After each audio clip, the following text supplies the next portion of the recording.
जय श्री कृष्णा। आज शुक्रवार के दिन आइए सुनते हैं शुक्रदेव की यह कथा।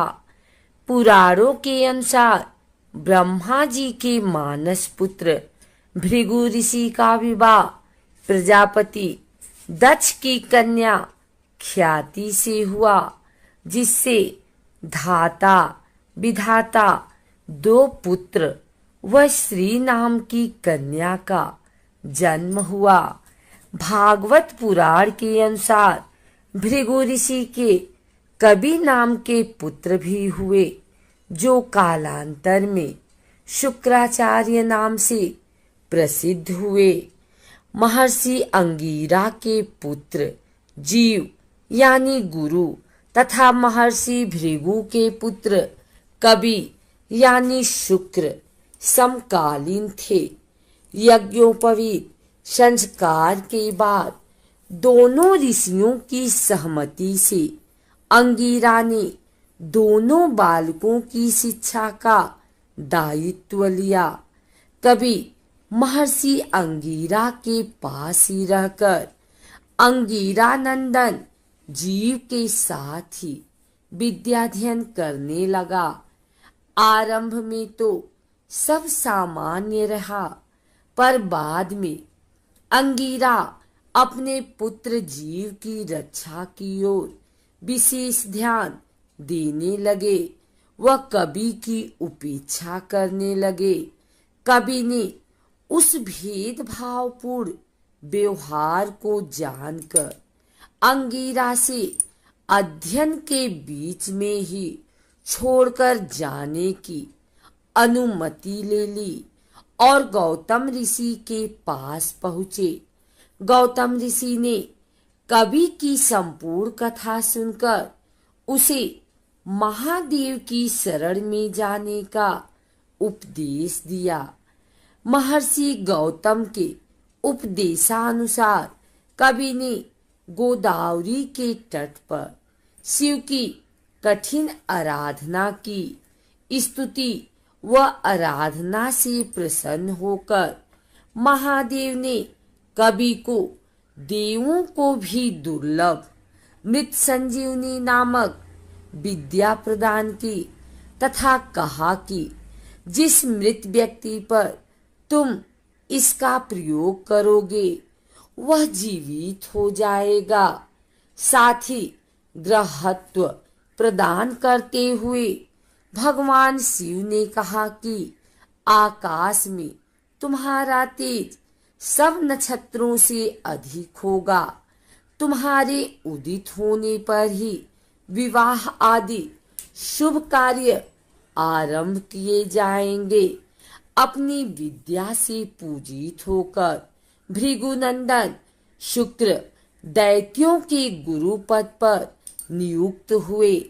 जिन अंगिरा ऋषि ने उनके साथ उपेक्षापूर्ण व्यवहार किया था, उन्हीं के पौत्र जीव पुत्र कंस को संजीवनी विद्या देने में शुक्र ने किंचित भी संकोच नहीं किया। शुक्राचार्य कबि या भार्गव के नाम से प्रसिद्ध थे। इनको शुक्र नाम कैसे और कब मिला, इस विषय में वामन पुराण में कहा गया है। दानवराज अंधकासुर और महादेव के मध्य घोर युद्ध चल रहा था। अंधक के प्रमुख सेनानी युद्ध में मारे गए, पर भार्गव ने अपनी संजीवनी विद्या से उन्हें पुनर्जीवित कर दिया। पुनः जीवित होकर कुजंभ आदि दैत्य फिर से युद्ध करने लगे। इस पर नंदी आदि गण महादेव से कहने लगे कि जिन दैत्यों को हम मार गिराते हैं उन्हें दैत्य गुरु संजीवनी विद्या से पुनः जीवित कर देते हैं। ऐसे में हमारे बल पौरुष का क्या महत्व है। यह सुनकर महादेव ने दैत्य गुरु को अपने मुख से निगलकर उदरस्त कर लिया। उदर में जाकर कवि ने शंकर की स्तुति आरंभ कर दी, जिससे प्रसन्न होकर शिव ने उनको बाहर निकालने की अनुमति दी। भार्गव श्रेष्ठ एक दिव्य वर्ष तक महादेव के उदर में ही विचरते रहे, पर कोई छोर न मिलने पर पुनः शिव स्तुति करने लगे।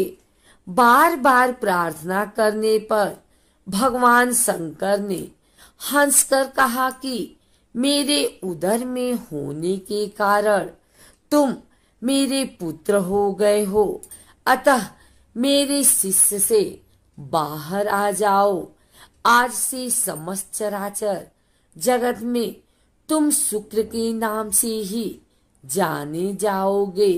शुक्रत्व पाकर भार्गव भगवान शंकर के शिष्य से निकल आए और दैत्य सेना की ओर प्रस्थान किए। तब से कवि शुक्राचार्य के नाम से विख्यात हुए। ज्योतिष शास्त्र में शुक्र का कारक भी शुक्र ग्रह को ही माना जाता है। शुक्र के ज्योतिष में खास महत्व के कारण ही कुंडली के आकलन के दौरान इसकी स्थिति पर विशेष ध्यान दिया जाता है। शुक्र का मानव जीवन पर अत्यधिक प्रभाव माना गया है। ऐसे में ज्योतिष के जानकारों का कहना है कि शुक्र ही वह ग्रह है जो यह बताता है कि किस व्यक्ति के जीवन में कितना सुख, प्रेम व संपन्नता आएगी। ज्योतिष के अनुसार शुक्र ग्रह ही व्यक्ति के भौतिक, शारीरिक और वैवाहिक सुखों का आधार है। इस ग्रह को दो राशियों क्रमशः वृषभ और तुला राशि का स्वामित्व प्राप्त है, जबकि यह देवगुरु बृहस्पति की राशि मीन में उच्च माना गया है।